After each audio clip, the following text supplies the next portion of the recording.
Lesson 4 on the fear of God.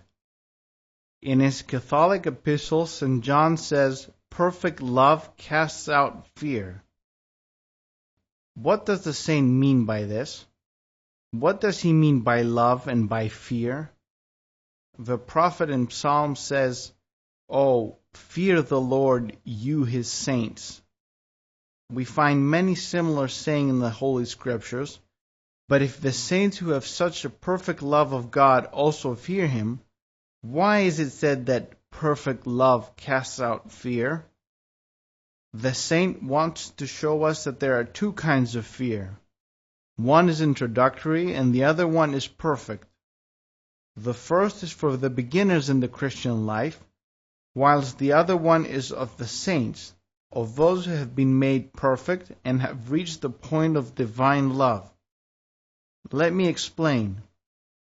Somebody does the will of God through fear of hell.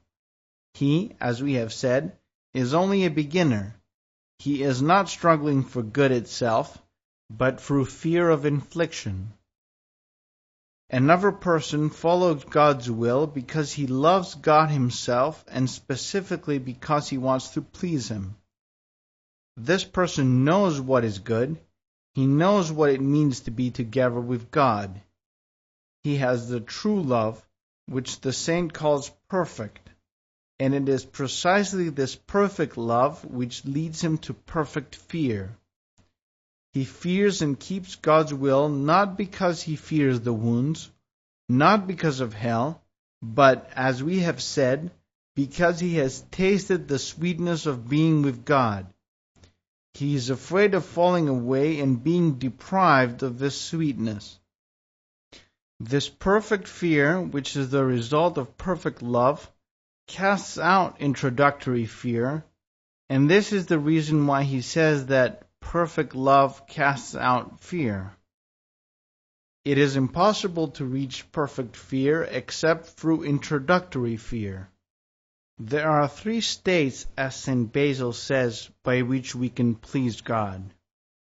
Either by fearing hell and therefore pleasing him, in which case we're in the state of a slave, or by fulfilling the commandments, or benefiting by seeking the profits that we will receive as reward, in which case we are in the state of wage laborers, or by pleasing God through the love of good, and in that case we're in the state of the sons of God.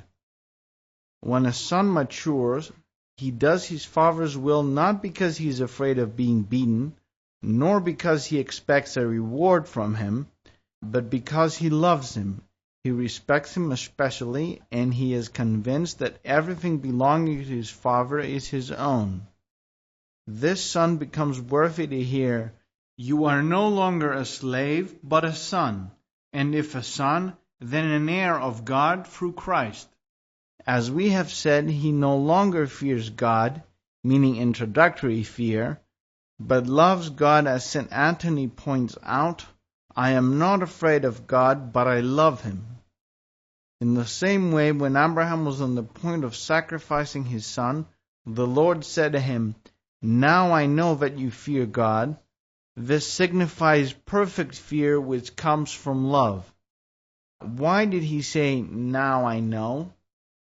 Forgive me, but Abraham did so many things. He obeyed God, abandoned his possessions, and lived in a foreign country, and in a nation of idolaters, where there was not even a trace of godliness. Furthermore, he suffered the fearsome test of sacrificing his son. After all this, God said to him, "Now I know that you fear God," clearly meaning the perfect fear of the saints, who do not do God's will from fear of hell, nor because they expect a reward, but they do it because they love him, as we have often said. They are afraid of doing anything against the will of the beloved. It is for this reason that he says, "Love casts out fear." They do not do God's will out of fear, but fear because of their love. This then is perfect fear, But as we have already said earlier, it is not possible to come to perfect fear without first acquiring introductory fear, for it is written that the fear of the Lord is the beginning of wisdom. It also says that fear is the beginning and the end. By the term beginning is meant introductory fear, after which comes perfect fear, that of a saint. Introductory fear is that of our own situation. This protects the soul from evil, like metal plating. It says that by the fear of the Lord one departs from evil. If somebody turns away from evil through fear of hell, in the same way as the slave fears his master, he then progressively reaches the point of practicing good. In practicing it, he gradually reaches the hope of receiving a reward for his labor, like the wage laborer. When he persists in rejecting evil because of fear, as we said, like the slave, and from then on practices good through hope, like the wage laborer, and then perseveres in doing good through God's help, being united with Him according to his progress, finally he tastes of the sensation of real good and never wants to be separated from it. Who then shall separate him from the love of Christ, as the apostle said? Then he reaches the measure of a son, and loves because of good itself, and fears because he loves. This is the great and perfect fear. It is for this reason that the prophet, when instructing us about the difference between these two fears, said, "Come, you children, listen to me. I will teach you the fear of the Lord." Pay attention to every word of a prophet and how each word has strength. First he says, "Come unto me," inviting us to virtue. Then he adds, "Children." The saints call those who have been transfigured by their word from evil to virtue, children. As the apostle says, "My little children, for whom I labor in birth again until Christ is formed in you." After inviting us and urging us to that transfiguration, the prophet adds, "I will teach you the fear of the Lord." Can you see the saint's boldness? When we want to talk about something good, we always say, "Would you like to discuss this a little and reflect upon the fear of God or any other virtue?" The saint did not do this, but with boldness said, "Come, you children, hear me. I will teach you the fear of the Lord." What man is there that desires life, loving to see good days? Then, as if someone had answered, "I want it. Teach me how to live so as to have many days that I may see good," he teaches and says, "Keep your tongue from evil and your lips from speaking deceit." See how he checks the operation of evil through the fear of God. Keep your tongue from evil means not to hurt the conscience of your neighbor by some word, nor to slander or provoke someone. Your lips from speaking deceit means not to be deceitful towards your neighbor. Then he continues, "Turn away from evil." First he mentioned certain sins, namely slander and deceit, and then he included all evil extensively by saying, "Depart from evil." Simply put, avoid all evil. Depart from anything leading to sin. He did not say this and then fall silent, but also added, "And do good." For there are people who do no evil, but neither do they do good. There are people who do no one an injustice, but neither do they show mercy. Likewise, there are people who do not hate, but they do not love. Therefore the prophet did well when he said, "Depart from evil and do good." See how he shows us the order of the three states that we mentioned earlier. We can see how, through the fear of God, we are led to avoid evil and are thus urged to ascend towards good. If somebody can manage to abstain from evil and flee from it, he will naturally do good, guided by the saints. When he had explained all this, he went on to say, seek peace and pursue it. He did not say simply seek, but also pursue it, so that you might obtain it. Fix your noose on that saying and note the saint's precision. When a person manages to depart from evil and, with God's help, tries to do good, the enemy battles immediately begin.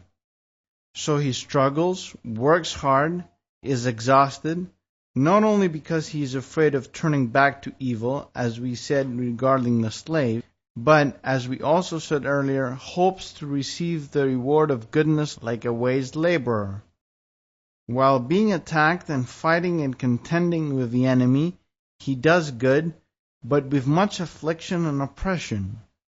However, when he receives God's help and starts to get into the habit of doing good, he then sees relief. He gradually tastes peace. He then feels what the sorrow of battle is and what the joy and gladness of peace is. Therefore he seeks peace. He strives for it. He runs to pursue it so that he can hold and take possession of it, so as to make it completely his own, dwelling in him. What is more blessed than the soul that has become worthy to attain that state? The person that attains it, as we have said often, reaches the state of a son. Therefore blessed are the peacemakers, for they shall be called sons of God. Who then can persuade that soul to do good for anything else other than good itself, other than the spiritual enjoyment of good itself?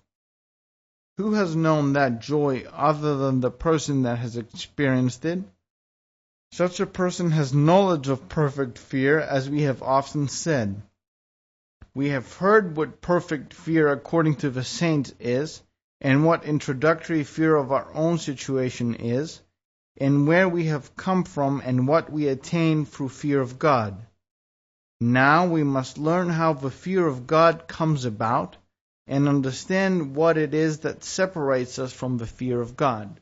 The Father said that man obtains fear of God when he has remembrance of death and remembrance of hell, and when he searches himself every evening as to how he has spent the day, and again he searches himself every morning as to how he has spent the night. It is also when he does not act with undue boldness, but clings to a man that fears God. It is said that a certain brother asked an elder, "What shall I do, Father, in order to fear God?" The elder answered, "Go and cling to a man who fears God, and from the fact that he fears him, he will teach you to do likewise." We expel fear of God from ourselves when we do the contrary. That is, when we have neither remembrance of death nor of hell. When we do not examine ourselves, we do not question ourselves as to how we spend our lives, but we live indifferently and keep company with those who are indifferent. Moreover, when we are unduly bold, this is the worst. This is a complete loss. What can expel fear of God from the soul more than boldness? This is why when Abba Agathon was asked about boldness, he said that it is like burning heat, which everyone flees from when it comes, and which destroys the fruit of the trees. Do you see, Father, the power of this passion? Do you see its wrath? When he was asked again, he said, "Yes, boldness is that bad. There is no passion worse than boldness. It is the mother of all passions." It was rightly said, with much understanding, that boldness is the mother of all passions, since it expels fear of God from the soul. If one departs from evil by fear of the Lord, then certainly every passion exists where there is no fear of God. God delivers our souls from the destructive passion of boldness. Boldness is expressed in several ways. One can be bold through word, through touch, and through looks. Through boldness, one comes to talk idly, to discuss worldly things, to do ridiculous things and to cause immodest laughter. Boldness is touching somebody when it is unnecessary, stretching out your hand to somebody in jest, pushing someone or snatching something from him, or looking at somebody brazenly. All these are the consequence of boldness. They are all the consequence of absence of fear of God within the soul. From this, one gradually reaches total disdain of God. It is for this reason that when God gave the commandments of the law, he said, "Make the sons of Israel devout," because without devotion one cannot honor even God, and one does not pay attention to any commandment. This is why nothing is more dreadful than boldness. This is why it is the mother of every passion, since it expels devotion and fear of God, and because it gives birth to contempt. You do not respect each other because you are unduly bold, you talk improperly and hurt each other. If one of you sees something that is not advantageous, he comes away, talks about it, and puts it in the heart of another brother. Therefore, not only is he harmed, but he harms his brother too, by putting this evil infection in his heart. Often, he would have his news on prayer or another good thing, and the other person would come along and give him something to prattle about. Thus, he not only hinders his advancement, but also tempts him. Nothing is more grave, nothing more destructive, than not only damaging oneself, but one's neighbor too. Let us therefore have devotion, brethren, in order to be afraid of harming ourselves and one another. Let us have devotion in order to honor each other and not to shake our hands in dissent before the faces of others. This also, as one of the elders said, is a kind of boldness. If somebody happens to see his brother committing a sin, he should not scorn him and keep silence, leaving him to be lost. Nor should he revile or slander him. Rather, he should, with sympathy and the fear of God, inform somebody who is able to correct him, or he should speak to him himself, with love and humility, saying, "Forgive me, brother, since as a careless person myself, I see that perhaps we are not doing this too well." If he does not listen to him, he should talk to someone else who he trusts, his supervisor or his Abba, depending on the gravity of his mistake, and then forget about it. However, as we said, he must have the intention of setting his brother straight, not of gossip, nor of slander, nor yet of wanting to make an example of him, or to criticize or destroy him. He should not pretend that he intends to set him straight when he has no such intention in his heart. Indeed, if somebody talks to his Abba without wanting the correction of his neighbor, or because he himself was scandalized, it is a sin. It is slander. He should search his heart carefully, and if he finds that he is motivated by passion, he should not say anything. If he looks at himself with exactness and finds that he wants to mention it from compassion and from a desire for his brother's betterment, yet he is still disturbed by some impassioned inner thoughts, he should declare all this with humility to the Abba, both his own thought and his desire for his brother's good. He should say that my conscience tells me that I want to speak for my brother's benefit, but I also feel that another thought is mixed up together with that within. I do not know. It could be either because I had something against my brother, or possibly because some calumny wants to prevent me from saying it and bringing about his correction. The Abba will then tell him if he must or must not say it.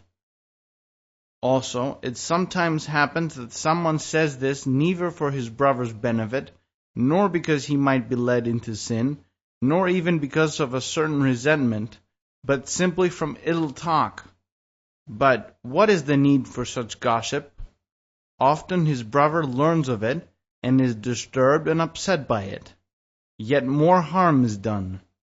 However, we all know that when somebody mentions something solely for benefit, God does not allow a disturbance to arise. He does not let distress and harm follow.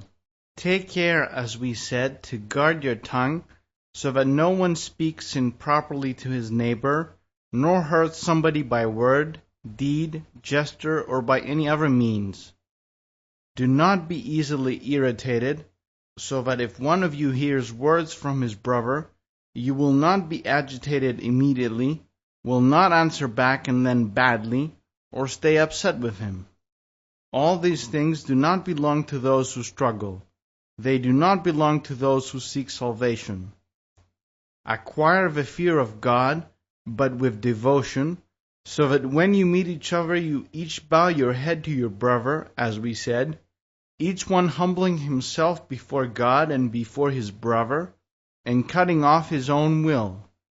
It is indeed good if someone is doing something, yet gives way to his brother and gives preference to him. The person who has given way receives a greater reward than the other does. I have not known myself to do any good, but if I ever was protected, I was protected because I never put myself before my brother, but I always put him before me. When I was in the monastery of Abba Seridus for some time, the servant of the elder, Abba John, the disciple of Abba Dorotheos, became sick, and the Abba allowed me to serve that elder. Indeed, I used to kiss the door of his cell from outside, as one venerates the Holy Cross. Imagine how much more privileged I felt to serve him. Who would not wish to be deemed worthy to serve such a saint? He had a wonderful turn of phrase, and every day after completing my service, I bowed to him in order to receive a word from him and leave, and he always said something to me. The elder had 4 sayings, and, as mentioned, when I was about to leave each evening, he would always tell me one of the 4. He used to say, "More than anything else, my brother." It was the elder's custom to use that phrase with every adage, saying, "Let God preserve love more than anything else, my brother." He then added, "The Father said, guarding your neighbor's conscience gives birth to humility." The next evening he said to me, "Let God preserve love more than anything else, my brother." The Father said, "I have never put my will before that of my brother." Another day he said, "Let God preserve love more than anything else, my brother. Leave the things of the world and be saved." Again he said, "Let God preserve love more than anything else, my brother. Bear one another's burdens, and so fulfill the law of Christ." The elder always had one of these 4 exhortations when I left each evening, as though giving me some sort of provisions. Thus, I had all these to guard me throughout my whole life. However, despite the fact that I had such assurance with this holy man, and was so well disposed to serving him, I went to the Abba and begged him, simply because I had the feeling that one of the brothers was upset, also wanting to serve him, saying, "Father, if you see fit, this brother ought to do this." However, neither the Abba nor the elder gave the blessing, but I myself did what I could to give my brother preference. Well, I stayed there for 9 years, and I do not know that I spoke a rotten word to anyone, despite the fact I had a service, so that no one thinks that I did not have opportunities for such. And believe me, I know that a certain brother followed me from the hospital to the church, insulting me all the way. I walked in front of him without saying a single word. When the Abba learned of it, I do not know who told him, he wanted to discipline him, but I held on to his legs, saying, "No, for the love of the Lord, it was my mistake. What has my brother done?" Another brother, either out of temptation or simplicity, God knows, for some time used to make water over my pillow during the night, so that even my mattress was wet. Likewise, some other brothers used to come during the day and shake their rush mats in front of my cell, and I could see so many bed bugs coming into my cell that I would never be able to kill them all. They were endless because of the great heat. Therefore, when I went to sleep, they would all gather on top of me, but I used to fall asleep quickly all the same because I had worked hard. When I woke up, I used to find my body covered in bites all over. But I never said to any of them, "Do not do that," or "Why are you doing that?" As I said, I do not know that I myself said a word to hurt or sadden anybody. Teach yourselves to bear one another's burdens and to respect each other, and if somebody hears words from someone which are unpleasant to him, or if he suffers something against his will, he should not get discouraged or irritated immediately. This is so that he will not be found faint-hearted, neglected and weak in time of struggle, unable to accept any offense, like a melon that when touched by a small petal gets marked and becomes rotten. Rather, you must have a strong heart that you might be slow to anger, so that your love of others can prevail in all things. If somebody has a service to fulfill, or if he wants to ask something of the gardener, or the cellarer, or the cook, or in one word from anybody who does a service, he should take care, both the person asking and the person serving, to preserve above all the same state. He should, and they should, not turn away from the commandment of God by never letting themselves get upset, nor having likes and dislikes, nor any kind of will or rights of their own. Whatever happens, great or small, disregard it and dismiss it. Indifference, of course, is a bad thing, but on the other hand, it is not good to give total attention to whatever happens to one and lose one's peace so that the soul is harmed. Whatever you have to do, even if it is urgent and of great significance, should be done without contention or commotion. You should be fully aware that any work you will fulfill, whether it be great or small, as I said, is 1/8 of what is asked of us. However, to keep the same state, our inner peace, even when we fail in our service, is 4/8, or the half of it. Do you see the difference?